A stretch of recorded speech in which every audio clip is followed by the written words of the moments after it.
आज हम पढ़ने लगे हैं problem on uncertainties in arithmetic operations, यानी कि जो अनसर्टेनिटीज होती हैं डिफरेंट या मुख्तलिफ अरिथमेटिक ऑपरेशंस के अंदर, जैसे प्लस माइनस मल्टीप्लिकेशन डिवीजन वगैरह, उससे रिलेटेड आज हम एक प्रॉब्लम को सॉल्व करेंगे। प्रॉब्लम की स्टेटमेंट क्या है यहाँ पर मैं लेकर आ गया हूँ। An object is constructed by attaching a perfect cube of material A with the side length L is equals to 10.0 plus minus to 0.2 centimeter to a solid sphere of material B with a radius R is equals to 8.00 plus minus 0.12 centimeter. Find the total volume of this composite object and its uncertainty. सवाल ये कि एक object को बनाया गया, कैसे बनाया गया, एक क्यूब को जो कि एक किसी एक मटेरियल से बनाया गया। फर्ज करें ये क्यूब है और ये किसी मटेरियल ए से मिलकर बना है, ठीक है। अब वो मटेरियल ए कुछ भी हो सकता है, लकड़ी से भी बना सकते हैं, लोहे से भी बना सकते हैं, जो भी है। और इस क्यूब की जो लंबाई है वो हमें इसने एल दी हुई है, जो कि एक साइड लेंथ है। क्यूब के अंदर सारी साइड आपस में बराबर होती हैं, ये भी, ये भी, ये भी, हर एक साइड। तो ये कितनी की ये वैल्यू उसने दे दी है। उसने किया क्या कि इसी क्यूब के साथ एक सफ़ेद एक बॉल जैसी शक्ल को ली, यानी एक बॉल जैसी, जो कि एक और मटेरियल से, ये भी किसी दूसरे मटेरियल से, ये भी लोहे, बॉल, लकड़ी या किसी चीज़ से मिलाकर बनाई है, और ये इसके साथ अटैच करा दी, यानी इसके साथ जोड़ दी। अब वो जैसी भी जोड़ी, तो ये जब जोड़ी तो ये आपके पास ये हो गया। और इसका ज़ाहिर है ये सफ़ेद है, तो इसका जो रेडियस है वो हमें इन्होंने दिया हुआ है कि वो कितना है, वो आर की वैल्यू है, और वो आर की वैल्यू 8.00 प्लस माइनस 0.12 सेंटीमीटर है। सवाल ये कि इन दोनों को मिलाने से इसका टोटल वॉल्यूम कितना है।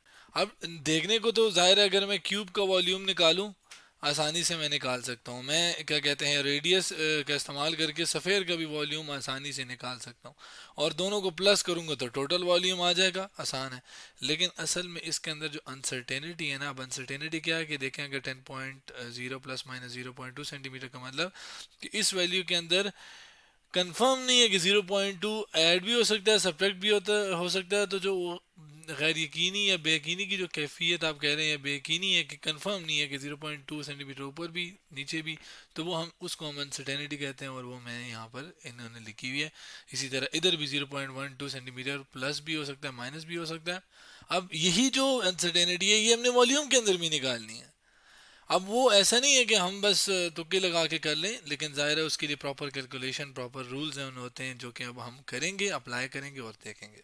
जो दो चीज़ें हमें मालूम है वो यहाँ पर मैंने लिख दी हैं, साइड लेंथ और उसकी वैल्यू, और रेडियस आर से हम रिप्रेजेंट करते हैं और उसकी वैल्यू। अगर हम बात करें वॉल्यूम की, तो वॉल्यूम ऑफ क्यूब हम आसानी से निकाल सकते हैं। कैसे? वैसे तो जो सिंपल उसका तरीका होता है वो होता है लेंथ का क्यूब, यानी लेंथ और इसकी ये वाली लेंथ भी आपस में बराबर होती है, और इसके साथ साथ इसकी ये जो हाइट है ये भी, इसकी वैल्यू भी इसी एल के बराबर है। तो ये एल हो गया, और इसके साथ साथ ये भी एल है, तो ये तीनों मल्टीप्लाई होते हैं तो वॉल्यूम आता है, और तीनों मल्टीप्लाई होकर एल क्यूब दे देंगे। जबकि वॉल्यूम स्फेयर की बात करूं, यानी कि इस स्फेयर का जो वॉल्यूम है वो किसके बराबर होता है, वो बराबर होता है 4/3 पाए आर क्यूब। यानी 4 और 3, पाई क्या होता है 3.14 उसकी वैल्यू होती है खास, और आर क्या है, रेडियस और उसका क्यूब। रेडियस भी मालूम है, स्फेयर की आ जाएगी, क्यूब भी मालूम है, उसका लेंथ भी मालूम है, वो भी आ जाएगी। लेकिन अगेन वही बात कि हमें अनसर्टेनिटी से मतलब है। सोल्यूशन की तरफ अब चलते हैं और टोटल वॉल्यूम निकालते हैं और अनसर्टेनिटी भी निकालते हैं। आगे जाने से पहले चूंकि नंबर्स का इस्तेमाल करके नंबर वाली वैल्यू निकालनी है, न्यूमेरिकल वैल्यू डाल के न्यूमेरिकल वैल्यू निकालनी है, तो ये एक न्यूमेरिकल प्रॉब्लम कहलाएगा। ये एक न्यूमेरिकल प्रॉब्लम है हमारे पास। सोल्यूशन की तरफ मैं आऊँगा।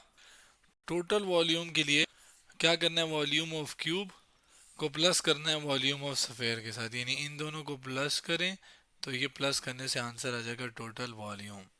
इसकी वैल्यू क्या है, एल क्यूब, जबकि इसकी वैल्यू क्या है, ये सफ़ेयर वाली की, वो ये थी। अब वैल्यूज़ डालते हैं और सॉल्व करते हैं। अब ज़ाहिर है एल की वैल्यू जो कि मुझे मालूम है वो मैं यहाँ से उठाता हूँ, 10 है, और साथ प्लस माइनस 0.2। अब सेंटीमीटर है, मैं इसको मीटर में कन्वर्ट नहीं करता, एंड पे सेंटीमीटर क्यूब में ही आंसर आएगा। तो अभी फ़िलहाल कन्वर्जन पे फोकस नहीं करते और बाकी चीज़ें कर लेते हैं। तो ये प्लस माइनस 0.2 सेंटीमीटर, और ये ज़ाहिर सेंटीमीटर आ जाएगा। चले सेंटीमीटर चूँकि जैसे मैंने बताया कि यूनिट तो ले रहे हैं, तो ये इसका क्यूब आ जाएगा। जबकि प्लस आपके पास क्या आ जाएगा, 4/3 पाए जो है वो एक नंबर है, आर की वैल्यू क्या है, ऊपर से 8.00 और 0.12, 8.00 प्लस माइनस 0.12 और ये आ जाएगा इसका क्यूब। अब अगर आप देखें तो इसके अंदर जो मेन चीज़ क्या है कि जो वैल्यूज़ हैं ये वाली और ये वाली, ये प्रॉपर वैल्यूज़ हैं और जिसके बारे में हमें पता है, हमें 100% श्योर है।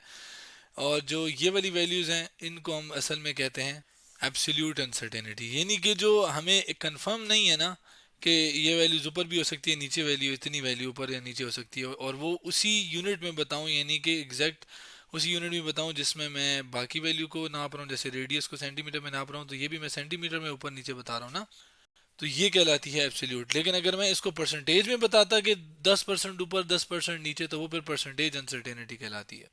अब परसेंटेज अनसर्टेनिटी का इस्तेमाल और एब्सोल्यूट अनसर्टेनिटी का इस्तेमाल है यहाँ पर, कैसे मैं आगे दिखाता हूँ। यहाँ पर मैं पहले इससे स्टार्ट करता हूँ, इसको सेपरेटली सॉल्व करता हूँ और फिर दूसरे वाले को सेपरेटली सॉल्व करता हूँ। इसको सॉल्व करने के लिए मैं इसको इधर ही बल्कि लिखता हूँ, नीचे जाने की क्या ज़रूरत है, इसको इधर ही करते हैं। अब देखें 10 तो एज इट इज़ आ गया ना, उसको मैं नहीं फ़िलहाल कर रहा, ठीक है। जो 0.2 है, देखें अब जब बात पावर की आती है ना, तो ये जो पावर लगती है ये इसके ऊपर भी ज़ाहिर पावर आएगी और ये जो ये वाला है इसके ऊपर भी पावर आएगी, ठीक है। अब जब इसके ऊपर पावर आती है, ये इसकी जो मैं बात कर रहा हूँ, तो उसमें ये होता ही है कि इस चीज़ को, यानी एब्सोल्यूट अनसर्टेनिटी को पहले हमें कन्वर्ट करना है परसेंटेज अनसर्टेनिटी में, और फिर परसेंटेज अनसर्टेनिटी का इस्तेमाल करके हम इस पावर को यूज़ करेंगे। कैसे? अब पहले मैं ज़रा इसको परसेंटेज अनसर्टेनिटी में कन्वर्ट कर देता हूँ। अब एक एब्सोल्यूट से परसेंटेज अनसर्टेनिटी में जाने के लिए तरीका ये होता है कि आप एब्सोल्यूट को डिवाइड करते हो जिसके बारे में आप श्योर होते हो उस वैल्यू से, यानी 0.2 को अगर मैं डिवाइड कर दूँ 10 से, तो यहाँ पर परसेंटेज अनसर्टेनिटी आ जाएगी। ये हो जाएगा 2 1 जार और ये 5 जार, तो 0.1 डिवाइडेड बाई 5। कैलकुलेटर से करते हैं, 0.1 डिवाइडेड बाय आपके पास आ जाएगा 5, तो ये आंसर आएगा 0.02। तो ये 0.02 है, ये क्या है, ये असल में परसेंटेज अनसर्टेनिटी है। यहाँ पे मैं लिख भी देता हूँ, ये 0.02 क्या है, परसेंटेज है। बल्कि नहीं, यहाँ पे एक गलती होगी, यहाँ पे असल में इसके साथ 100 मल्टीप्लाई भी होता है। ये मैं इसको ठीक कर देता हूँ, इसको कैसे करूँगा, ये यूँ कर देता हूँ, इसके साथ 100 मल्टीप्लाई भी होता है ना परसेंटेज में कन्वर्ट करने के लिए। तो 0.02 के साथ जब 100 मल्टीप्लाई होगा तो वो 2 हो जाएगा, तो ये आपके पास क्या आ जाएगा, 2%। तो ये 2% जो है ये क्या है, परसेंटेज अनसर्टेनिटी है। तो मैं अब इसकी बजाय मैं इसको कैसे लिख सकता हूँ, मैं इस सब को यहाँ से इसको हटाता हूँ और ये क्यूब जो है ये किस तरह आएगा, अब इसकी जगह मैं परसेंटेज अनसर्टेनिटी लिखूंगा, वो है 2%। तो 2% और 2% के ऊपर आ जाएगा क्यूब, तो ये 2%, बल्कि मैं इसको ऐसे लिख देता हूँ, ये और ये आपके पास ये हो जाएगा। अब जब परसेंटेज होती है तो असल में जो ये रूल होता है ना, वो परसेंटेज अनसर्टेनिटी के लिए होता है, एब्सोल्यूट के लिए नहीं होता। रूल क्या होता है कि आप वो जो पावर है उसको शुरू में ले आते हो, तो आप पावर को शुरू में लाओगे तो ये प्लस माइनस और ये 3 × 2 हो जाएगा, तो ये 3 × 2 होके क्या आ जाएगा 6, तो ये 10⁻³ प्लस माइनस 6%, तो ये परसेंटेज में आ गई वैल्यू। इसको मैंने कन्वर्ट कर लिया, इसके लिए मैंने ये वाली चीज़ निकाल दी, पावर को सॉल्व कर लिया। अब इसकी बारी है।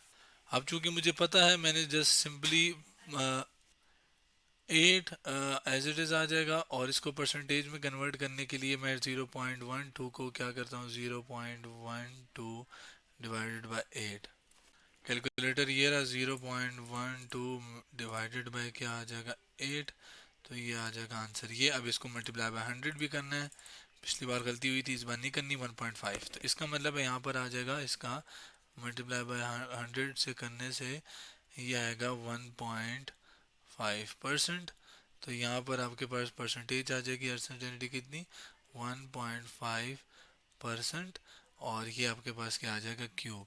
अब क्यूब आएगा तो ज़ाहिर है 8 के ऊपर भी क्यूब आएगा और फिर इसके ऊपर अलग क्यूब आएगा, तो वो क्यूब जो होगा वो शुरू में हम इसके लिख देंगे, तो ये 4/3 पाई 8 का क्यूब एज इट इज़, और प्लस माइनस ये 3 शुरू में आएगा, 3 × 1.5%, तो ये आपके पास हो जाएगा क्या, 4/3 पाई, पाई को हम एज इट इज़ लिखते हैं, बाकी भी एज इट इज़ लिखते हैं, बजाय इसके कि मैं लिखूँ कॉपी करके ले आता हूँ। 3 और 15, 1.5 को 3 से मल्टीप्लाई करें तो आंसर आता है 4.5 ये रहा, कैलकुलेटर में भी किया 4.5, तो ये आपके पास 4.5%।